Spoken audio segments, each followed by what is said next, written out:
Oi, gente. A gente está aqui, né, na tarde de hoje para falar um pouquinho do transplante capilar pelo método FUE. Eu sou Ana Jamile e estou aqui com... Meu nome é Laís. Meu nome é Elvio, eu também sou médico cirurgião transplante capilar junto com as meninas e hoje bateremos um papo sobre o assunto. Vamos começar falando um pouquinho da diferença entre o método FUT, né, FUT, a diferença para o método FUE, que é o que hoje em dia a gente faz. Pode falar, jovem, fica à vontade. Então, a diferença principal é que no FUT a cicatriz ela é uma cicatriz linear, né? Ela foi usada muito no passado, hoje ela não é tão usada frequentemente como o FUE, que são cicatrizes pontuais, no que facilita a cicatrização no pós-operatório do paciente, mas existem ainda alguns casos específicos que os pacientes são beneficiados com o uso da FUT. Você falou uma coisa bem importante, realmente. Hoje a técnica, realmente, desde 2020, que a técnica FUE, ela ultrapassou a técnica FUT, né? Assim, hoje a técnica mais utilizada é a técnica FUE. Mas nós temos alguns pacientes que apresentam uma doença genética, que é um excesso de couro cabeludo. Então, é o cutis vertis giriata. Então, esse paciente, se ele for calvo, é mais preferível que seja realizado a técnica FUT, porque tem gente que ainda tem dúvida.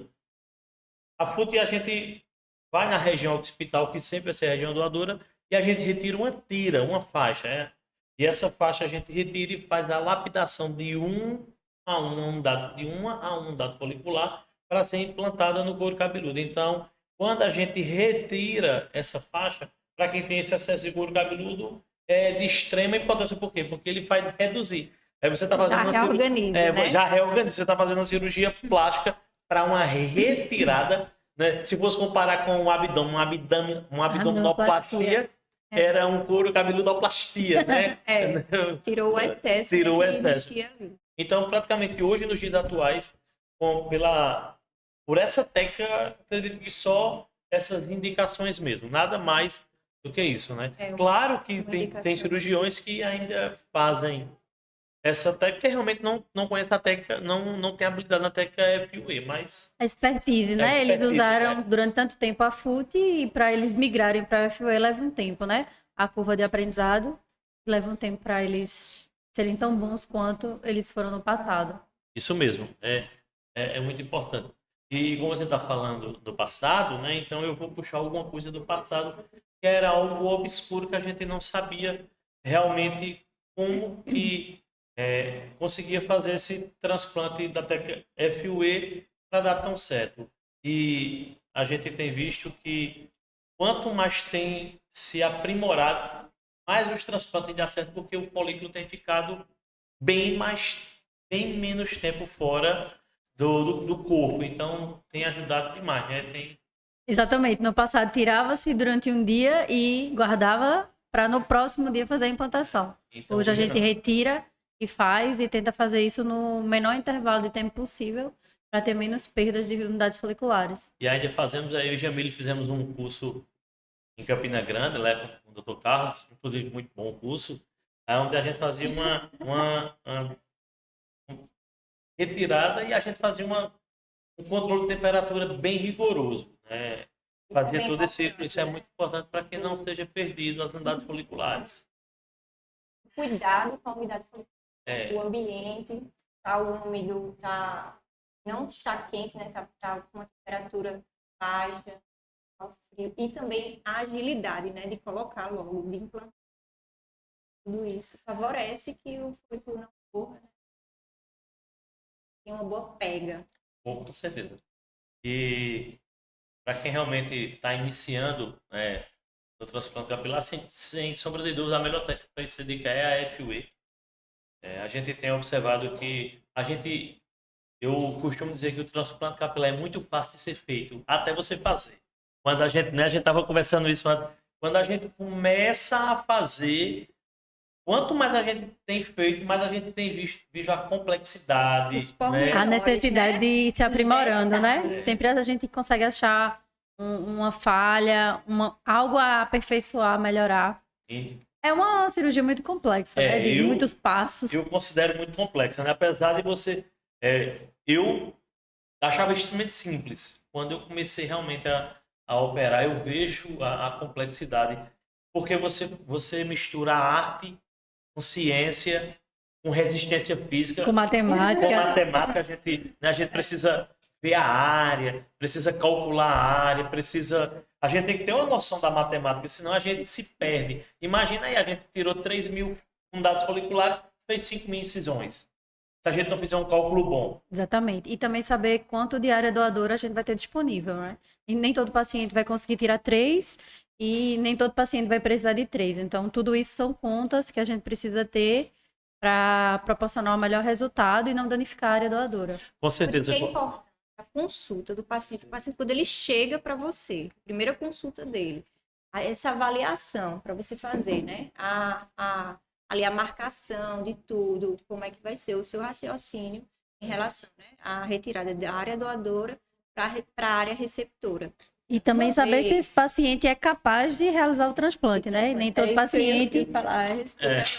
Eu vi uma entrevista uma vez de um neurocirurgião e ele falou que o mais difícil para ele é um neurocirurgião renomado nos Estados Unidos.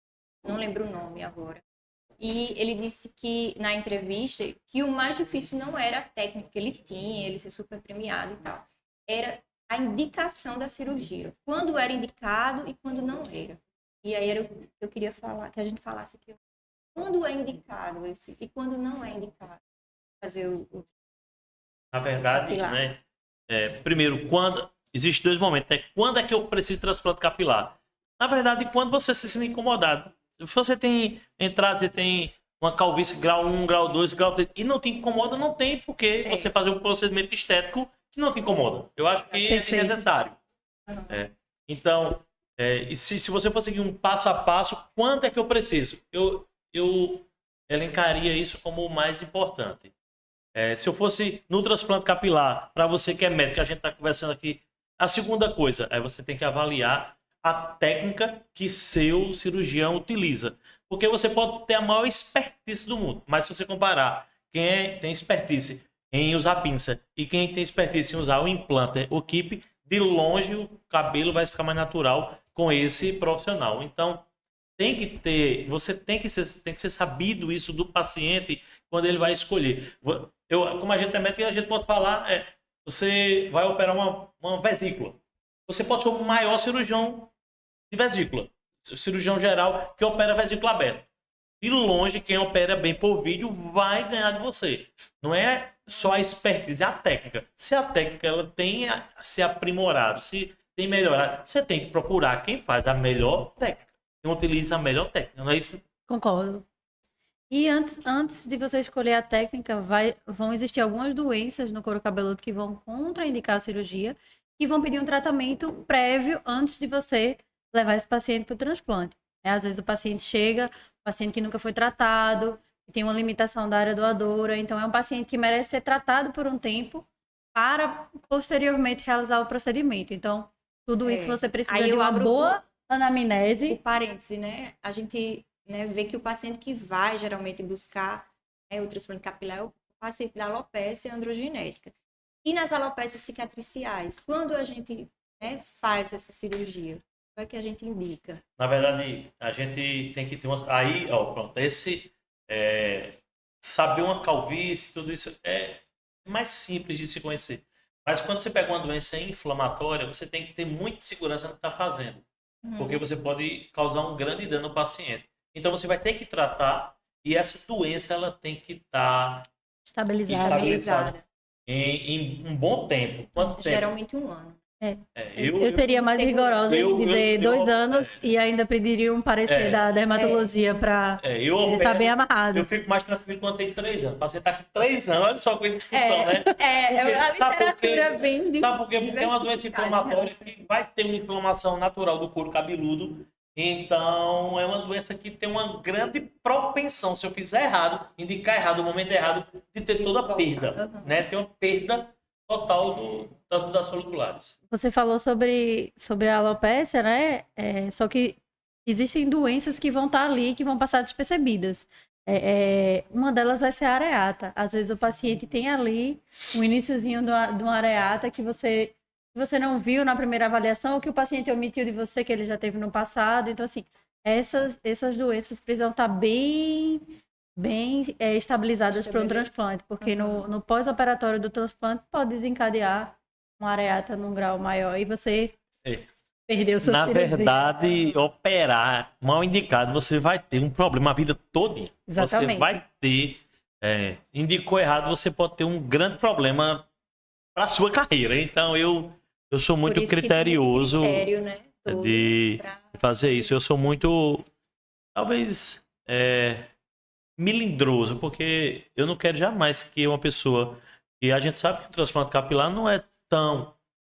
o valor não é tão baixo, né? É um valor que realmente não é caro, porque o nosso trabalho ele tem um valor. E nosso trabalho Exatamente. tem um valor alto, né? Além de financeiro, tem emocional, tem estético. Então, não é um valor apenas que a gente está falando de dinheiro.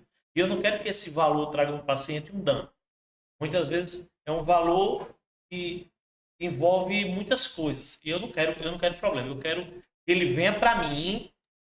Se ele estiver feliz, eu quero que ele saia mais feliz. Se ele estiver triste, que ele saia alegre. Eu não quero que ele chegue bem e saia mal, não. Até porque o transplante capilar, ele vai mexer com todo o emocional do paciente, né? A autoestima. Então, os pacientes, às vezes, juntam aquele dinheiro a vida inteira para realizar um sonho. Então, você tá com o sonho da vida de uma pessoa nas suas mãos. Então, certeza. nada mais justo que você fazer uma boa anamnese, uma boa tricoscopia, dermatoscopia, para você avaliar e poder fechar. Você tá apto para realizar um transplante Interessante capilar. que eles relatam mesmo. É pra verdade. gente. Na verdade, realizando um eu vou sonho. usar até as palavras dela para dizer assim, a gente implanta sonhos. Boa. Olha aí o marketing. Nós implantamos frase, sonhos. E assim, já sinalizaram que está chegando o final, então eu acho que Mas já. Tinha umas 10 perguntas. Tem? Foi perguntando. É. É porque o pessoal tá aí, né? Cortaram a gente. Vamos lá. Voltando aí, assim, vou voltar. Como nós estamos chegando ao final, eu queria que o que é que eu queria deixar aqui, além de tudo isso que a gente tem falado? E você precisa saber que você que tanto faz o transplante, quanto você é paciente, tem que saber. O seu tratamento não começa no transplante e nem termina no transplante. O seu tratamento começa antes, toda uma preparação para o transplante. Você chegou hoje, você tem essa necessidade. E o médico já te indicou a cirurgia, não fez nenhum tipo de tratamento, não fez nenhuma consulta, não solicitou exame. Tenha cuidado. Não estou dizendo que esse médico seja ruim, mas tenha cuidado, porque precisa de um preparo, né? Tanto de uma melhora da unidade doadora, quanto a melhora do couro cabeludo para a unidade para a área receptora. E também saiba, seu tratamento não acaba no transplante. Ele é uma etapa do tratamento, para a alopecia androgenética. E em alguns casos, algumas outras alopecias. Mas não para ali. Você vai ter que ter um acompanhamento contínuo. Essa acho que o meu momento de participar deixando algo para você. E você, Jamile, me fala aí, o que é que você deixaria para o seu paciente e para o seu colega médico? E eles têm um critério, né? O paciente escolha bem o profissional que for realizar. É que ele se vincule a esse profissional, porque ele vai ter uma trajetória longa com ele. como você acabou de dizer, né? Vai iniciar um tratamento clínico, depois vai fazer um transplante, né? Um procedimento cirúrgico e vai continuar o resto da vida com o tratamento clínico. Lá Até em- porque É. o transplante capilar, pra gente ver um resultado, é um longo É um- período, né? É um ano, pelo menos você ali. Para ter o resultado, E né? o- Já começa daí. Mas o que você deixaria? Não, e para um outra, tem colega que médico? lembrar também, né, o pós-operatório, que também, o que o paciente faz no pós-operatório também, né, traz... É de extrema importância, né? Tem importância no resultado também, né, ele tem que seguir as recomendações. Porque ele seguindo, ele vai ter um resultado melhor. Ok? Laís, o que você deixaria para o seu colega médico que iniciou, né, ou para aquele que já tem um tempo de transplante capilar, e para o seu paciente? Eu acho que é isso que a doutora Jamile falou, procurar um profissional que esteja sempre se qualificando para ter sempre a melhor técnica, né? Os melhores equipamentos, que o transplante capilar está em evolução diária, todo dia sai um novo aplicativo, um novo equipamento que vai melhorar o procedimento como um todo. E para o meu colega médico que está começando agora no transplante capilar, eu acho que não parar de aprender, não parar de buscar. Sempre ir atrás de novos serviços, conhecer novas técnicas e escolher aquela que você vai dominar. Eu estava falando um pouquinho antes, brincando, que não existe a curva de aprendizado, né? Então, assim, a pinça ou o implanter, o que você tiver a melhor capacidade, aquilo que você aprendeu, vai ser aquilo que você vai ser mais veloz e mais apto. Então, ou um ou outro, vai depender muito da sua capacidade técnica naquele momento. Então, é isso. Top. Queria deixar também, se você tiver alguma dúvida, você que é médico, que tem interesse na área, você é paciente, nos siga nas redes sociais. O pessoal da mídia vai deixar aqui embaixo passando tanto o meu Instagram, quanto de Laís, quanto de Jamile. Vai lá, manda um direct, faz uma pergunta. Às vezes uma pergunta sua muda, né, todo o pensamento sobre... Não deu tempo nem de começar, na verdade, né? Tinham 1000 perguntas e milhões de respostas. E também perguntas sem resposta ainda, né? É verdade. Que a gente responde. Então, pode nos procurar que estamos inteira à disposição. Queremos agradecer à CBMS, ao Colégio Brasileiro de Medicina e Saúde, por ter nos feito esse convite. Agradecer ao professor Tiago, ao professor Paulo Paraíso, ao professor Vitor, que tanto esteve conosco nessa nossa caminhada. Então, para nós é um prazer ser egresso aqui da escola e poder estar agora nesse bate-papo tão importante. Obrigada. Show! Recife, Pernambuco. Cidade nordestina com o melhor índice de desenvolvimento humano do país. Possui o quarto aglomerado urbano mais populoso do Brasil. Veneza Brasileira. Grande tradição na área da medicina. Inaugurou o primeiro hospital do Brasil e realizou a primeira cirurgia cesariana do país, pelas mãos do médico pernambucano Correia Picanso, fundador das primeiras faculdades de medicina do Brasil e aclamado patriarca da medicina brasileira. É o mais importante polo médico do Norte e Nordeste e o segundo mais importante do Brasil. Não à toa, é também o berço do Colégio Brasileiro de Medicina e Saúde, que em mais de uma década de ensino médico capacitou centenas de profissionais oriundos de todo o país, por meio das pós-graduações nas áreas de cardiologia, dermatologia, gastroenterologia, neurologia, nutrologia, reumatologia, tricologia e implante capilar. Através dos eventos anuais gratuitos e das ações sociais realizadas frequentemente em diversos municípios do estado, o CBMS já mudou a história de vida de milhares de pessoas. Mas isso é só o começo, porque nós sabemos que não é o passado que nos mantém de pé, e sim a vontade de fazer o futuro. CBMS. O futuro começa agora.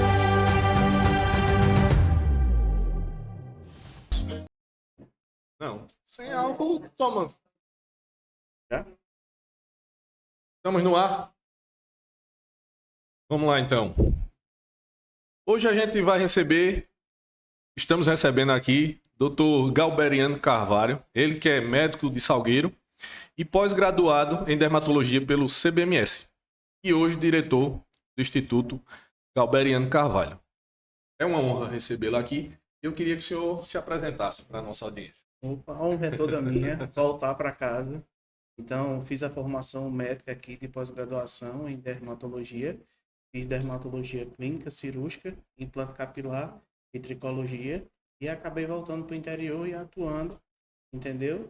No interior a gente acaba atuando um pouco de tudo. Então, assim, me sinto lisonjeado pelo convite e de estar aqui novamente na casa junto com todos. É um prazer para a gente revê-lo, né? Deixa eu fazer aqui a primeira pergunta, viu? Uhum. O senhor fez pós-graduação em dermatologia, né, em 2016, e em seguida fez especialização em tricologia, como o senhor Isso. falou. Então, conte pra gente um pouquinho desse impacto dessas duas formações na sua carreira. Bem, o impacto foi que quando eu fiz a pós de tricologia, era bem inicial, então se deu um impacto na vida profissional de qualquer forma. Eram novos obstáculos que estavam se galgando, mas hoje eu vejo que o impacto maior não é na vida nossa como profissional, e sim na vida do paciente. Então, poder ter o privilégio de acompanhar e ver o paciente, entendeu? Conseguindo voltar o que há de melhor, que é a autoestima dele, com o tratamento, esse é o maior e melhor impacto. Para mim, como médico, eu posso acompanhar e verificar, entendeu? Essa melhora de autoestima e esse crescimento pessoal dele. Ah, legal. Então, o impacto não é só para mim como profissional, mas bem maior para o paciente. O paciente. Perfeito. E hoje o senhor atua lá, né, em Salgueiro, e o comum da gente ver é os médicos saindo do interior para vir para a capital. Geralmente fazem esse movimento. E aí o senhor continua lá. Eu queria que o senhor falasse mais um Isso. pouquinho sobre esse apego. É porque, na verdade, para mim, eu acho que no interior a gente consegue ter uma conexão muito maior com o paciente. Eu consigo acompanhar não só o paciente, como também acaba acompanhando toda a família. Então, na verdade, essa conexão faz com que eu tenha um termômetro, entendeu? De saber onde eu posso melhorar e o que eu posso fazer para melhorar não só o bem-estar como a saúde do meu município, como a região circunvizinha. Eu acabo acompanhando pacientes que viajam 200 quilômetros, 300 quilômetros para se consultar comigo. Então, eu acho que a responsabilidade acaba sendo bem maior do que se eu estivesse verdade. aqui na capital. Mas é muito satisfatório, porque eu me sinto extremamente realizado. Show de bola. E o senhor recentemente inaugurou o Instituto Galberiano Carvalho, né? Imagino que tenha sido um marco na sua carreira e a gente queria ouvir mais um pouquinho, né, sobre essa nova fase. O Instituto é um mix, entendeu? De sentimentos e de emoções. Mas, porém, eu coloco o Instituto como sendo primordial a determinação. Porque realmente é você trabalhar no ambiente, entendeu? Onde, numa região onde o fator socioeconômico é baixo, você conseguir mesmo assim prestar um atendimento de medicina com qualidade, entendeu? E com esperança para o sertanejo, para que ele se compare à capital. Então, acho que essa seja a maior, entendeu? Diferença do Instituto, onde eu identifico o paciente e eu acompanho ele de forma personalizada. Então, nenhum paciente é igual ao outro para mim. Cada paciente tem sua história, cada paciente tem sua conduta, cada paciente tem o tipo de atenção que eu dou a ele. Então, oscila muito a questão das consultas, o tempo de consulta. Porque, na verdade, quem determina a qualidade de consulta é o paciente e a mim. O que ele precisar é o que eu vou ofertar. Joia. E a gente começou o bate-papo falando do passado, né? Da sua Isso. formação. E aí, hoje, falando de hoje, principalmente no mercado da dermatologia, como o senhor enxerga, o que o senhor consegue visualizar, né? Vislumbrar para o futuro no mercado da dermatologia? A dermata é uma coisa que não para de crescer. Então, assim, a cada dia que passa, nova tecnologia, cada avanço, entendeu? Associado à dermatologia, em especial a tricologia, faz com que cada vez mais tenhamos procedimentos menos invasivos, de maior qualidade e uma segurança maior. Então, eu vejo, assim, só coisas promissoras e boas, não só para a parte médica, mas principalmente para o paciente, como é o resultado final. Show de bola. E falando em dermatologia, né? Hoje está acontecendo aí um meeting e trazendo muitas discussões, né? Na área, um evento gratuito que a gente já está dizendo que foi um sucesso e já está contando com os próximos. E queria ouvir sua opinião. sobre essa iniciativa e o que o senhor achou do evento como um todo. Não, o evento, na pessoa do Dr. Tiago, eu coloco aqui o CBMS, entendeu? Então, eu vejo que, assim, esse tipo de conduta faz com que eu, que moro a 520 km daqui, tenha a interação de participar com vocês que estão aqui na diária e numa expectativa muito maior, num limiar de pacientes maior e de resultados também maiores e melhores. E acabo aproximando essa distância, que antigamente era bem maior. Hoje em dia a gente consegue comparar ou às vezes até igualar. Então vejo que assim, é uma iniciativa grande e o que eu mais quero é conseguir, entendeu? Levar a minha escola para lá. Legal. Que foi aonde realmente assim eu dou a preferência. Tá Massa. entendendo? Já temos novos negócios aí em vista. Reunião marcada com o Dr. Tiago, né? Vamos conversar mais sobre isso. Doutor, foi um prazer recebê-lo. Prazer também. E espero que a gente tenha outros momentos, né? Hoje foi rapidinho e Dr. Paulo ali ainda botando pressão para a gente acabar. Verdade. Mas a gente vai ter outros momentos para conversar e dizer que foi uma honra deixar as considerações finais. Não, fico agradecido. Eu quero deixar bem claro aqui que eu acredito muito no sertanejo, entendeu? Eu acredito muito, principalmente assim, no potencial, entendeu, do sertão mediante, entendeu, o restante do estado. Então isso era que eu queria deixar bem claro, porque a gente acaba sendo muito esquecido e desvalorizado mediante o estado. Então eu persisto em acreditar e persistir nesse potencial. Legal. Muito obrigado. Um abraço a todos. Esse foi o CBMS Cast. Obrigado. Recife, Pernambuco. Cidade nordestina com o melhor índice de desenvolvimento humano do país. Possui o 4º aglomerado urbano mais populoso do Brasil. Veneza Brasileira. Grande tradição na área da medicina. Inaugurou o primeiro hospital do Brasil e realizou a primeira cirurgia cesariana do país, pelas mãos do médico pernambucano Correia Picanso. Fundador das primeiras faculdades de medicina do Brasil e aclamado patriarca da medicina brasileira. É o mais importante polo médico do Norte e Nordeste e o segundo mais importante do Brasil. Não à toa, é também o berço do Colégio Brasileiro de Medicina e Saúde, que em mais de uma década de ensino médico capacitou centenas de profissionais oriundos de todo o país por meio das pós-graduações nas áreas de cardiologia, dermatologia, gastroenterologia, neurologia, nutrologia, reumatologia, tricologia e implante capilar. Através dos eventos anuais gratuitos e das ações sociais realizadas frequentemente em diversos municípios do estado, o CBMS já mudou a história de vida de milhares de pessoas. Mas isso é só o começo, porque nós sabemos que não é o passado que nos mantém de pé, e sim a vontade de fazer o futuro. CBMS. O futuro começa agora.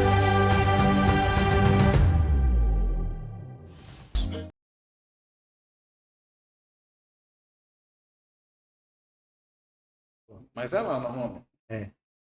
BMS é lá, o podcast. Ok? Boa noite para todos.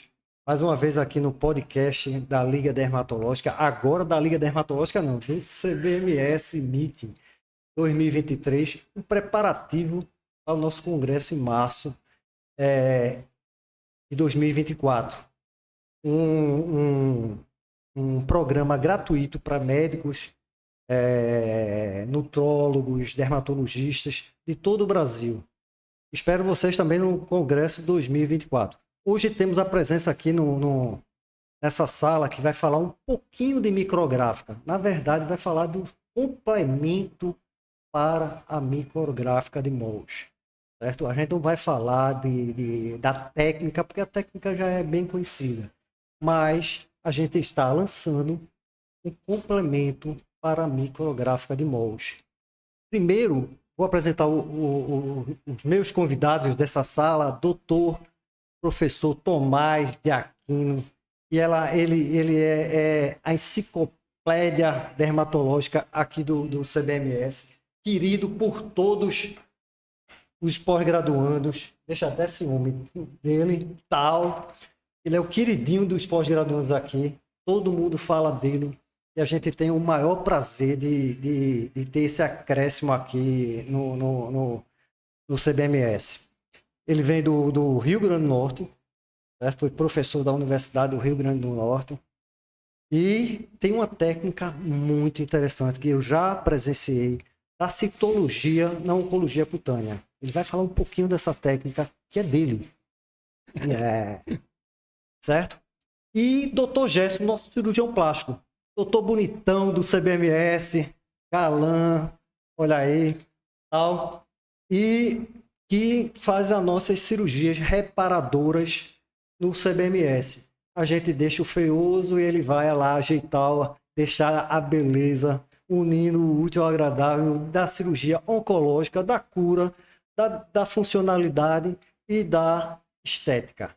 Dr. Gerson Parizo é professor preceptor dos residentes de cirurgia plástica do Oswaldo Cruz. Vocês podem acrescentar quando eu passar a palavra mais coisas nos seus currículos. Ok? Vamos começar, doutor Tomás. Falar um pouquinho da técnica. Sim, eu queria dar uma introdução. A micrográfica de mãos já surgiu há muito tempo. E aqui em Pernambuco, ninguém fazia, só no particular fazia. Surgiu aqui para os pacientes poucos abastecidos economicamente através do CBMS. E por incrível que pareça, foi eu e doutor Tiago que começou a cirurgia micrográfica de mãos aqui para a população mais carente. Numa dessas ações pelo interior, eu falava com o Tiago, por que a gente não bota a cirurgia micrográfica? Aí Tiago disse, é muito caro o aparelho, micróton, certo? É muito caro, cerca de mais de 100 mil reais. Aí eu fui dar um auxílio ao pós-graduando lá operar, e aí ele chegou para mim e disse, Paulo, comprei o aparelho. Eu disse, como assim, Tiago? Tu comprou um aparelho de mais de 100 mil reais? Não, eu comprei um chinês de 10 mil reais. Certo? Um aparelho inicial que a gente está fazendo micrográfica com esse aparelho. Não é uma Ferrari, mas é um Fusquinha que a gente está salvando muitas vidas. Certo? Então, isso aí, só nessa intenção, a gente está salvando muitas vidas com a micrográfica de Mohs, que é a cirurgia padrão para a cirurgia de câncer de pele. Ok? Doutor Thomas, agora a palavra é toda sua. Muito obrigado pelo convite e espero que todos aproveitem muito bem esse meeting. Realmente é um encontro magnífico de grandes especialistas, não é, na área, mostrando toda a sua experiência.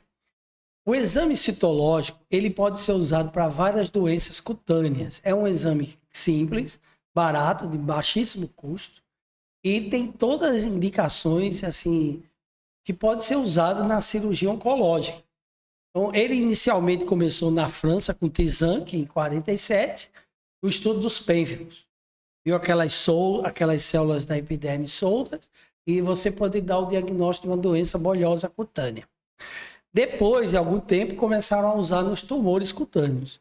E eu tive a felicidade de fazer minha residência na USP e o professor Estevão, ele introduziu a citologia cutânea, que já existia na França, no Brasil. Fez uma tese sobre citologia na hanseníase.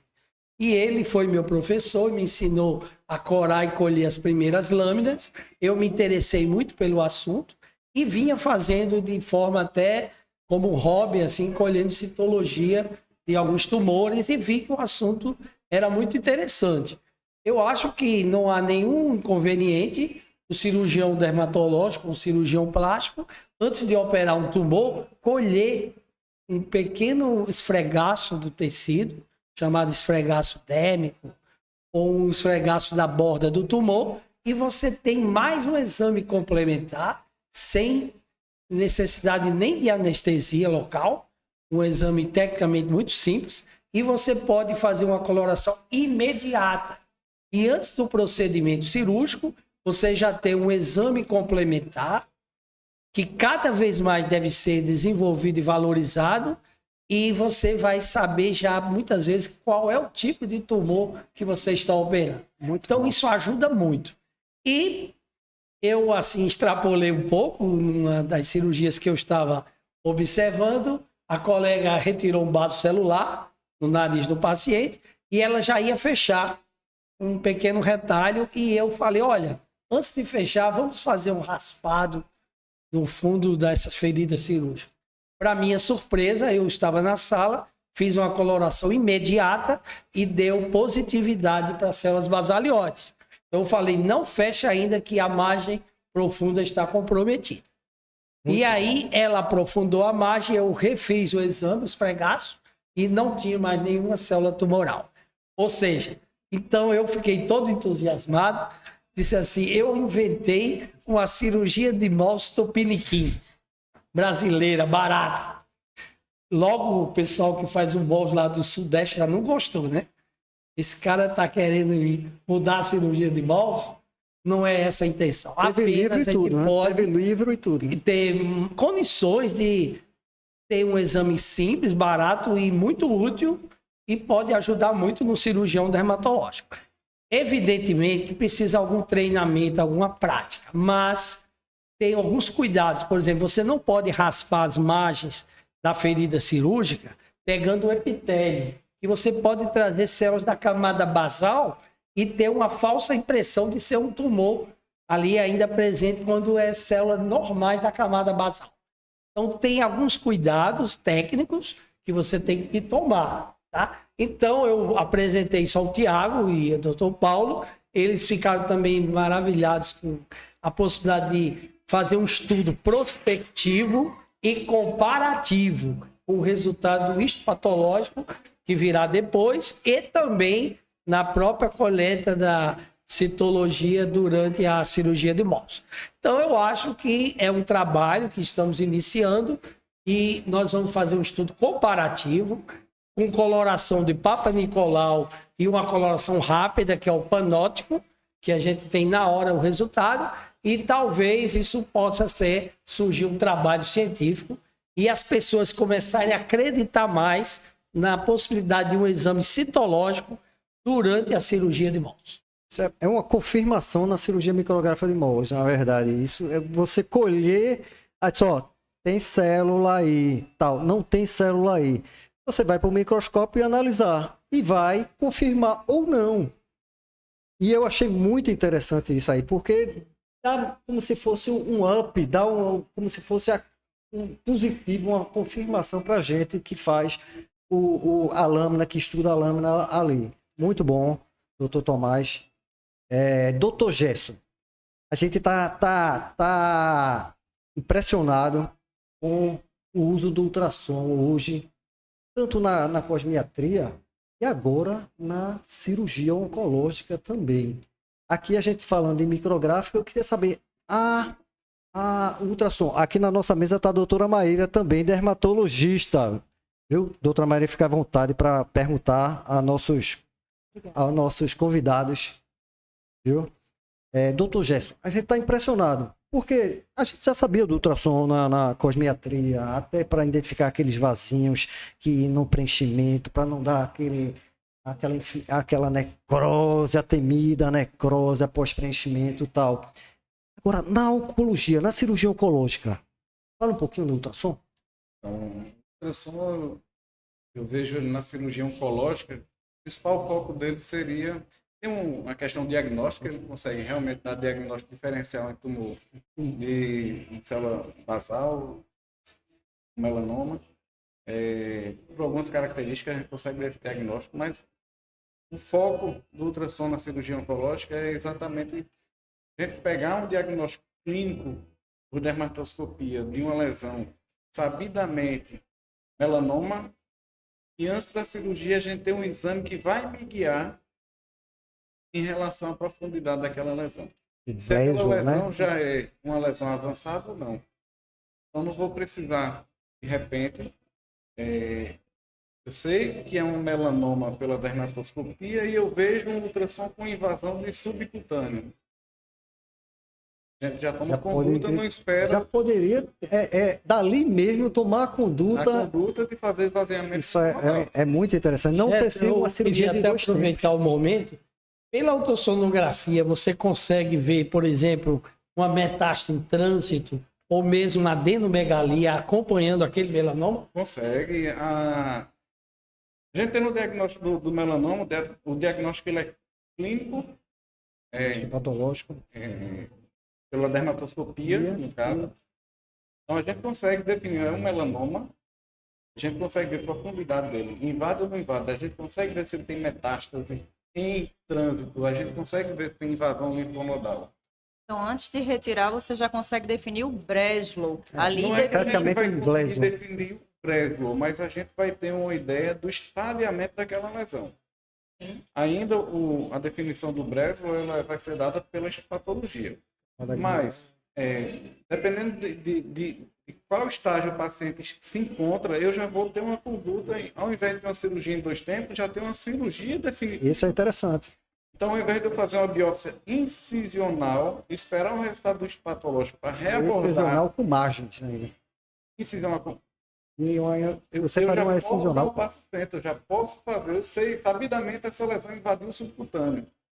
Sabidamente essa lesão tem comprometimento linfonodal. Sabidamente essa lesão tem metástase em trânsito. Então eu já tomo a conduta, eu não preciso fazer uma biópsia, esperar o resultado para fazer uma nova cirurgia. Muito Eu já interessante. posso abreviar e fazer a cirurgia em tempo único.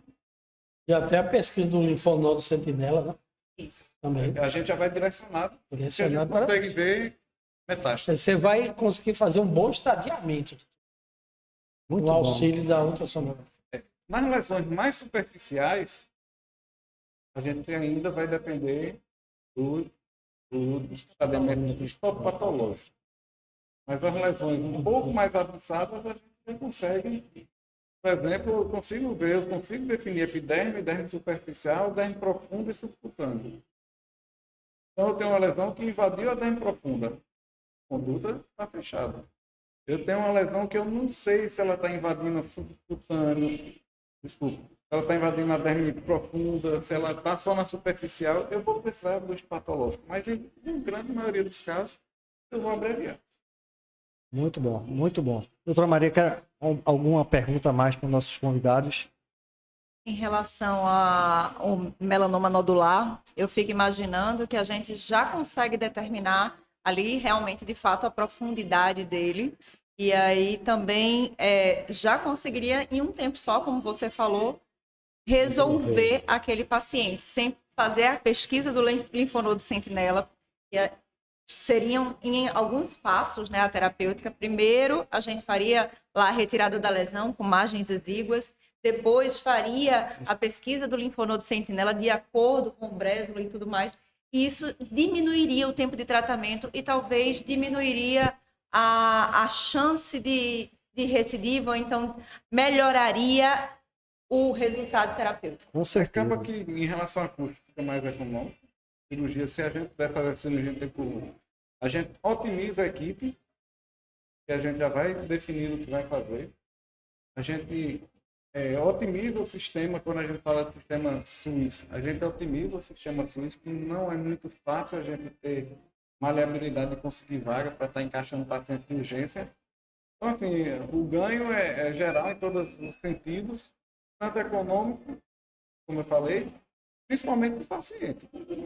A comorbidade do paciente é muito menor.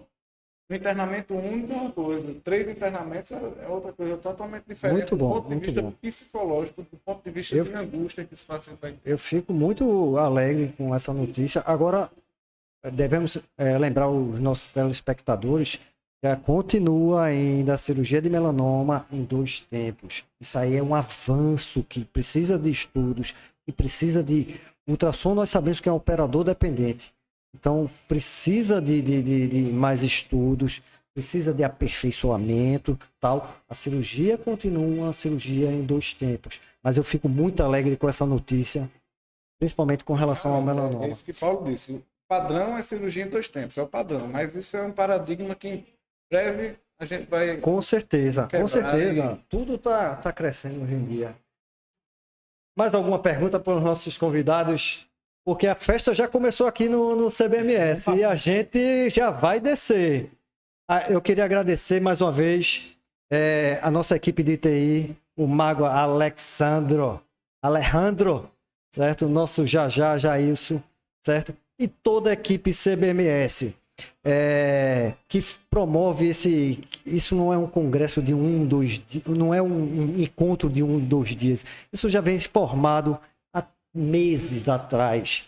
Então, tudo programado, tem alguns intempéries, tem algumas coisas que não deu certo, porque aconteceu algumas coisas e até atrasou nossas programações e tal. Mas isso acontece e a gente está aí para cumprir todas as programações que foram prometidas e estão sendo cumpridas até agora. Agora a gente vai para a festa, pessoal. Eu só dar um recadinho, Paulo, aí, para quem não conseguiu vir para o meeting agora, perdeu uma grande oportunidade. Vocês vão ter uma nova oportunidade no Congresso que vem logo a seguir. Mas fiquem sempre ligados, porque o CBMS está assim, abrindo portas e tentando colocar todos vocês aqui para dentro. Muito bem. Para aumentar essa discussão, aumentar o nível de conhecimento da gente e garantir melhores... Eu digo, e todos aqui são professores e sabem disso, eu digo sempre para os pós-graduandos, quem aprende mais somos nós com eles, que a gente está lá e está dividindo o conhecimento. O importante é isso, dividir o conhecimento. Mais alguma palavrinha para vocês? Digam os seus arrobas, deixem suas propagandas aí. Esperamos que todos compareçam ao Congresso no próximo ano, né? Março 2024. Vai no hotel Marotel. Vai ser 25, um grande 26 e 27, eu acho. Está crescendo cada ano, né? Então, foram 4 mil médicos este ano. Esse ano. 4 mil. Seria mais uma oportunidade de trocar conhecimento. Gratuito. Vamos aproveitar. Deixem seus arrobas aí para os seguidores das redes sociais. Isso mesmo. Sigam lá, Dr. Gerson Parísio. Engraçado que é paraíso com Paris. Na realidade, talvez seja até a mesma. Você é parente do Dr. Parísio? Não, eu sou Paraíso. Sou mais bonito que ele, né? Então, mas aí... De repente, Parísio é paraíso em italiano. Pois é, bateu Doutora certo. Maíra, seu arroba para as redes sociais. Doutora Maíra foi aluna aqui do CBMS. Eu fui aluna aqui do Que CBMS. Eu entrei em 2017, me formei aqui, mantive como monitora e agora estou como preceptora. Então, toda a minha trajetória é aqui dentro do CBMS. E assim, eu tenho o maior orgulho de fazer parte dessa equipe. Quem entra, fica, né, Maíra? Quem entra, é uma verdadeira família, né? Quem ama a dermatologia fica. Quem entra aqui fica. E você é bem acolhido. TI, Neide, O que eu acho também muito importante você é bem acolhido por todos aqui no curso de CBMS. pós-graduação do CBMS são as ações sociais. Como a população carente precisa do nosso trabalho, né? E aí encontra gente capacitada e que quer ajudar. Então, Disposta, as coisas né? casam muito bem e o resultado é fantástico, né? Doutor Tomás, Tanto de experiência para nós mesmo, como ensino, acho que a melhor maneira de aprender é ensinar. Como a gente aprende com os alunos, né? Cada caso é um desafio. E também a gente consegue ajudar a comunidade carente, né? Que tem dificuldade de conseguir esses tratamentos cirúrgicos e oncológicos, que, inclusive, salvando vidas, né? Isso é o mais importante. Que é o grande objetivo da medicina. Salvar vidas. Deixe seu arroba, doutor Tomás. Eu não uso muito o Instagram, porque eu não tenho assim muito Mas está lá no Rio Grande do Norte. Mas lá. eu participo da Liga da Pele, da Liga de Oncologia. Pronto. Mas é porque o meu Instagram é muito fechado ainda. Eu preciso abrir só para o CBMS. Precisa sim. Eu não tenho ainda, eu acho que alguém precisa me treinar no Instagram, porque eu não tenho habilidade. Mas eu prometo que eu vou. A sua habilidade você é a enciclopédia dermatológica do CBMS. Paulo, você não fique repetindo isso, porque isso é uma fake news. Nada eu disso. sou Nada disso. Ele é o queridinho. Estudante de dermatologia. Ele é o queridinho porque eu gosto muito da equipe aqui. Fui muito bem acolhido. Eu já estou há uns 2 anos aqui, dando algumas aulas e participando de ações sociais. E eu fico muito gratificante, assim, muito agradecido de participar do encontro desse com profissionais de renome nacional, né? E pioneiros na cirurgia de moldes aqui no Nordeste. Isso é uma coisa fantástica. Para o público. Orgulho, então o CBMS está de parabéns pela equipe que tem, na pessoa de Tiago, que é uma pessoa que não mede esforços de estar sempre estimulando novos profissionais a se agregarem ao nosso grupo. Isso é fantástico. Como você é um exemplo, né? Você foi aluna e hoje é uma professora do CBMS. Eu vou deixar aqui o meu @, Paulo Paraíso 70, e dizer mais uma vez que a Liga está aí, nosso WhatsApp está aí da Liga Dermatológica. Para quem for médico, interessado na área de dermatologia, entra lá. Acho que é um dos WhatsApps mais movimentados com casos clínicos que temos. Eu faço parte de uma vários. plataforma de ensino. E ali a gente divide muito conhecimento. Vou só deixar meu @ aqui, doutora Maíra Maier, para quem gostaria de me seguir. Faço tanto a parte clínica, como a parte estética, tricológica, e lá eu estou sempre dando dicas. Diferente do doutor, eu sou um pouquinho mais ativa no Instagram, mas convido para trazer esse conhecimento para o Instagram, porque tem muita gente querendo saber. Muito bem, vamos lá. Um abraço para todos e vamos agora para a festa. Vamos. CBMS Pride. Um abraço. Até mais.